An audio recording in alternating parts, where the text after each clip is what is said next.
Hey guys, it's Marshall from Going Gear, and today we're going to take a look at the new Olight M10 Maverick. So this is their newest light using that new Cree XML2 LED. This little guy is my new favorite pocket light. They did a really good job on it. People have been asking for a little bit more tactical version of the S10 for a while. You know, guys that don't like the side switch. I personally really like side switches. This one adds a rear switch to the side switch and gives for some really cool interface opportunities. So you'll see better the interface here in just a little bit. 350 lumens on max output, 107 meters of beam distance. Let's go ahead and open it up, show you what you get on the inside. As always, you can find the full specs on our website. Oh, another quick thing to note, they've upped their warranty to 5 years, which is nice. Spare parts, so you have a spare boot cover cap if you ever need to replace the tail switch boot cover cap. You can do that, so if you mangle this for whatever reason, your dog gets a hold of it, or in my case, your toddler gets a hold of it and happens to chew it off or something like that, you can replace that. Spare O-rings, lanyard, if you happen to be a lanyard guy, you can use that as well. You also have the instruction manual, always worth a read, bunch of good information. One thing that's kind of cool is they actually have a runtime graph down here, which is pretty interesting. A lot of manufacturers don't do that. Actually, this might be the only one I've ever seen in terms of a user manual. A lot of times you'll see them on the review sites, but not in the user manual. So here it is next to the S10. You can see them side by side. Let's look at them a little bit closer. So the big difference between the two is that the M10 has that rear switch. So you have that forward rear switch, no rear switch on the S10. You just have the side switch. Of course, the M10 has the side switch as well. You also have the crenulated bezel, so you have that stainless steel crenulated bezel on the M10, just that flat one on the S10. A little bit more, or a little bit larger in the checking pattern or checkering pattern, whatever you want to call that. Nice big sturdy pocket clip. They both have that. It's reversible, so you can flip it around, attach it to your hat brim, or however you want it oriented in your pocket. You can do that on both of them. Cree XML2 in the M10, XML in the S10, and you can see you've got a smooth reflector on the M10, orange peel on the S10. Not that it makes a massive difference, but that does give you a little bit of extra distance. 107 meters, pretty good for a light this size. So, powered by either a CR123, so we got a Surefire CR123 here, or a 16340 lithium-ion rechargeable battery. And we go outside, we'll throw both of them in the light just so you can see the difference, because you are going to get higher output out of the RCR123s. So got the light, or got the battery in there. Actually, let me open it back up. You can see the inside. Alright, let's talk about the interface on the M10. Like I said, people wanted a little bit more tactical version of the S10, especially law enforcement guys. You know, they got their little backup light.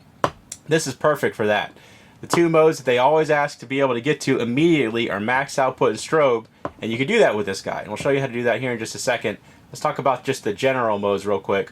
So if you lightly press this rear switch, you have momentary, click it all the way for constant on, and then tap the side switch, and it'll cycle between 3 different outputs. Now from off, you also have access to your max output and strobe, and the way to get to those is tap the rear switch twice. You can click it all the way for the constant on to get the max output, 3 times for strobe. So from off, no matter what mode you had it in when you turned it off, you can get to max output and strobe. And then if you turn it off, turn it back on, you have it back to whatever mode it was when you turned it off.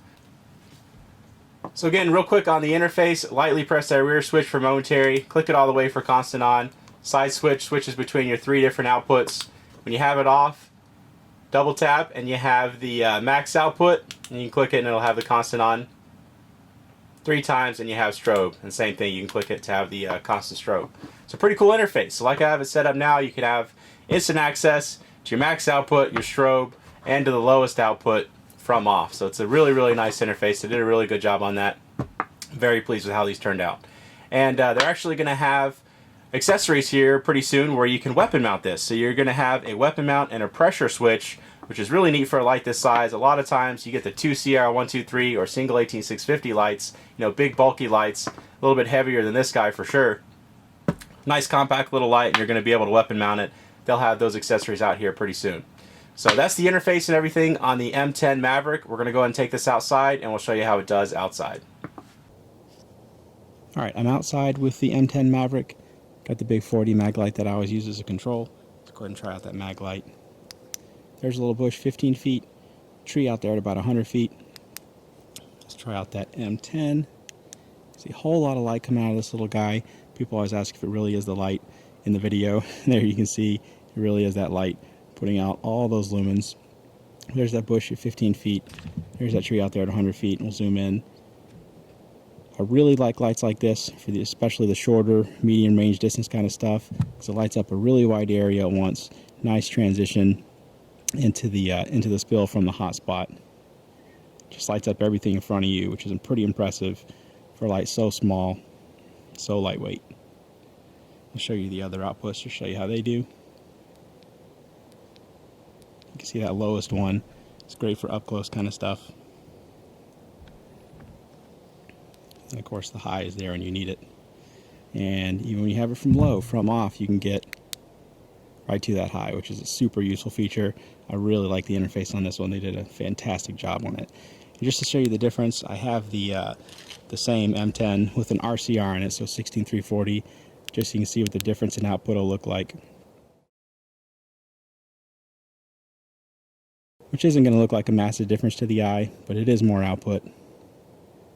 You can kind of see it there. So you've got the RCR on the right, regular CR123 on the left. Alright, we have the S10, we'll have it on the right with the regular 123, M10 with the regular 123 on the left, just so you can see the difference. Since the S10 was so popular, we've had a lot of people ask about the difference between the two. There you can see a little bit different beams, a little bit higher output on the M10. It looks a little bit more focused as well. S10 was my favorite light. Fantastic little light. I've had the prototype in my pocket since it came out, or some version of it. Had the titanium one in my pocket for a while recently. I kind of like the neutral tint, but they're all the versions are great. But just to show you the difference between the M10 and the S10, that should give you a better idea if you're wondering. Alright, let's go ahead and try out a longer distance and see how they do. Alright, got about 100 yards to work with on the M10 now. Got the big 40 mag light still. Let's go and try out that mag light. Trees out there at about 100 yards away. Doesn't really make it out to those. Kind of does. Can't really see what's going on out there all that well though. Let's try out the M10. And this is it with a just regular 123.